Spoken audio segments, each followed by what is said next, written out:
السلام عليكم.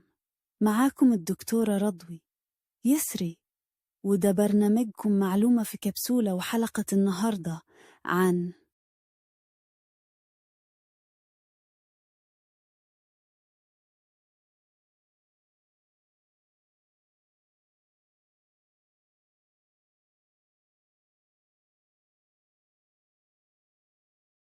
تحس بشرتك ناشفة، جرح بسيط عند ابنك، أو التهابات من الحفاض.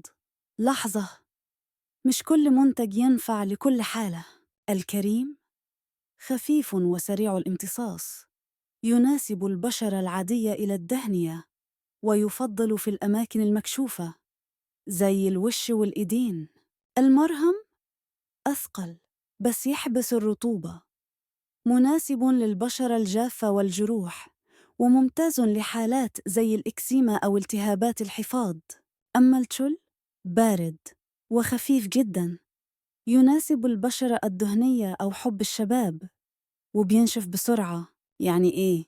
لو عايز ترطيب خفيف، كريم حماية وترطيب عميق. مرهم تبريد وسرعة جفاف، تشلت. اختيارك الصح يبدأ من فهم النوع، واسأل دايماً الصيدلي لو مش متأكد. شارك الفيديو، يمكن تنقذ بشرة حد بتحبه. وبكده يكون حلقة النهاردة خلصت. كانت معاكم الدكتورة رضوى يسري من قناة دكتور فارماكوبي.